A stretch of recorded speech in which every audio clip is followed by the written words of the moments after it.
like to thank everybody for coming as well. This is great. September is National Preparedness Month, and it's important to every one of the disciplines that prepare and respond to disasters as well as recover. Thank you, Commissioners. We appreciate it. So today we're going to welcome our Collegiate Mascots. Woo! And we have Flash from Penn State, the Terrier from Hiram, and Nate, the Walking Whale from NEOMED. Woo! They're going to help us today build a kit. Hello. All right, one of the most important things, as commissioners mentioned, is to build a kit.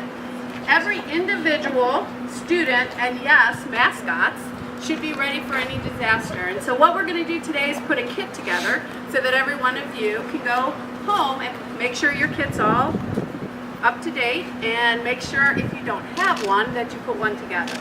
So we're going to start out with the purpose of the kit is to be self-sufficient for 72 hours. So we're going to attempt to build this kit today with our mascots. Woo! Yay! Okay, Nate. We're going to ask you to find us something in our basket to keep us clean and hydrated during the time of an emergency. So that would be water that we add to our kit. Now the recommended amount of water is 1 gallon per day per person in your home. So obviously this bag may not be big enough for that, so pick a container that would meet your family's needs. Okay, now Flash. Get us an item that would allow us to stay most current on information during the time of a disaster. All right, that would be a radio, woo, and batteries with extra batteries. All right, Terrier, how about giving us something that would make us feel full?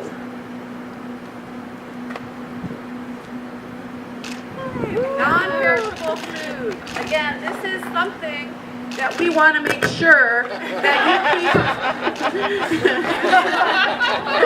keep. We want to make sure it's take a look at your kit every 6 months. When you change your batteries in your smoke detector and your clocks, take a look to make sure your food is not expired. So that is one thing that you need to make sure, as well as your water. Okay, so now Flash, give us light. Okay, so we would have a flashlight and extra batteries to make sure that that can last 72 hours if the power is out. Thanks, Flash. Terrier, find us something that would help us if we were hurt. Yeah, we need a first aid kit. This is not necessarily anything extensive, a first aid kit.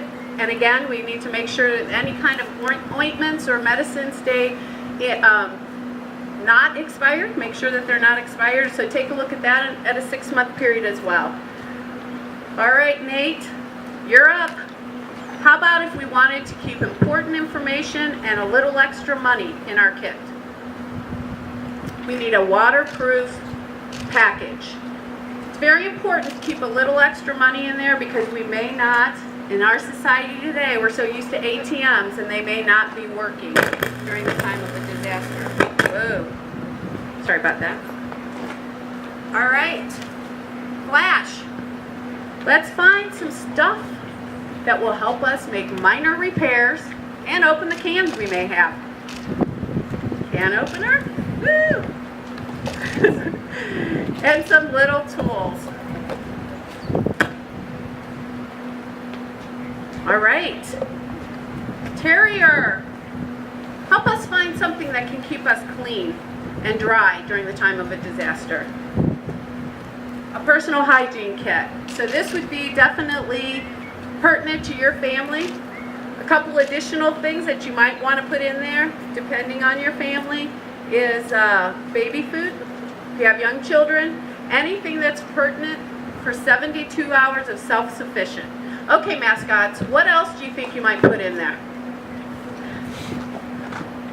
Woo!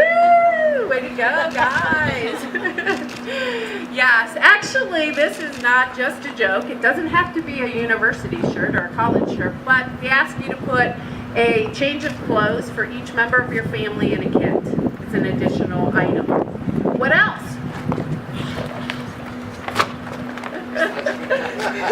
Woo! Way to go, way to go.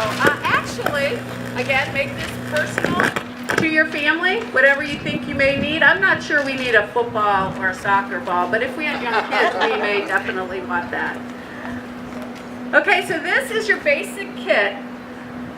Please look for additional information on our website and on FEMAsReady.gov. If you have pets, we have pamphlets to get ready to evacuate with your pet. That's just as important. And there's additional information on helping kids cope with disasters, which are all really great points. We want to direct you, obviously, to our website to get this information. And we'd like to give this kit to our friends at Freedom House. Are you gonna get it to the flash? It's a little heavy. You got it? So we are making this donation to Freedom House so that they could be better prepared, and we hope that everybody goes home and makes a kit. Thank you. All right, unfortunately, our whale, Nate, needs to leave us, but the other mascots are going to stick around if you want to get your picture taken with them, which I'm sure you all do. Next, I'd like to introduce Amy Chaika. She's the Director of Community Relations for Mental Health and Recovery Board of Portage County. She's one of our driving partners in Portage Prepares. She's a member of the Emergency Management Advisory Council, and so she's going to talk about the launch of our webpage and social media for Portage Prepares.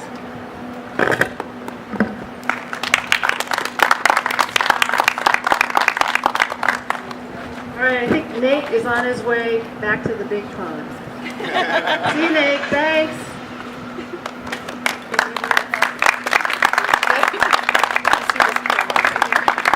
Time and again, we have seen how social media and the internet are helping communities to prepare for and work through disasters. The focus of our launch today at Portage Prepares is to help Portage County, Ohio citizens know how to prepare for emergencies, survive and thrive in the recovery stage using today's technology. These are our watchwords for Portage Prepares: prepare, survive, and thrive. National Preparedness Month is a great opportunity for us to reach out to citizens and get their attention with messages about preparing at home for a disaster that is relevant to our corner of Ohio. Thanks to our mascots today for helping us. We're sure that when there's a disaster, you have to pull your smartphone out of your pocket. You'll go to Portage Prepares. Oh, I forgot you don't have pockets. Where do you keep it? Okay. Well, if they had pockets and smartphones, they could, like the rest of us, now access online and social media sites that will help us prepare, as well as provide timely messages during a disaster from official Portage County sources. Portage Prepared is a new locally based online social media and print education campaign led by the Portage County Office of Homeland Security and Emergency Management under the auspices of our Portage County Commissioners. We are now going to have the partners, our county partners and our mascots, get together and unveil and introduce our logo and our online and social media contacts. Come on up, guys.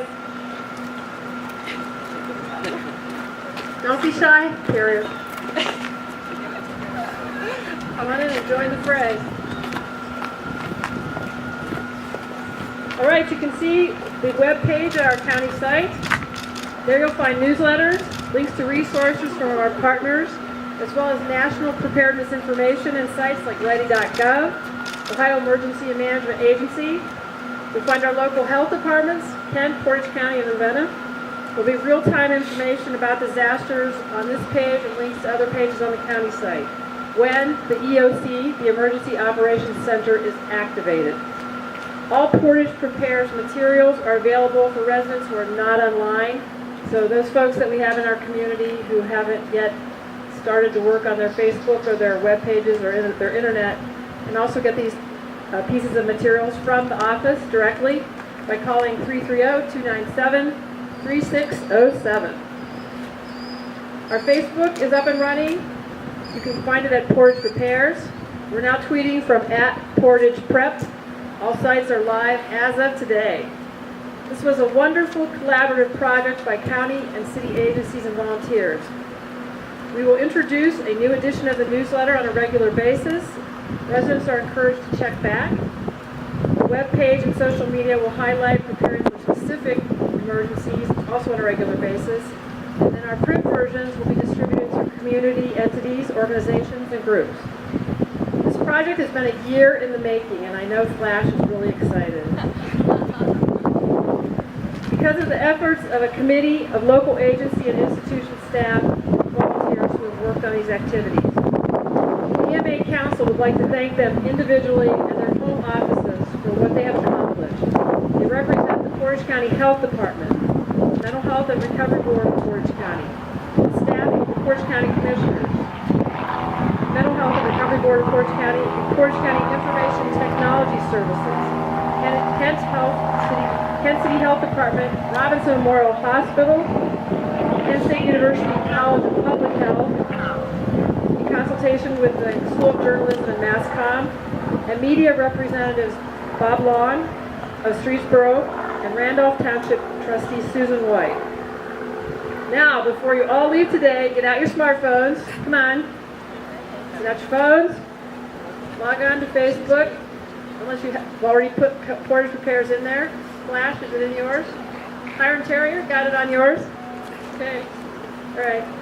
Now log on to Twitter and follow us at Portage Prep. Thank you, and that concludes our press conference for today. Any questions? Mike Sever from the Record Courier. Any questions?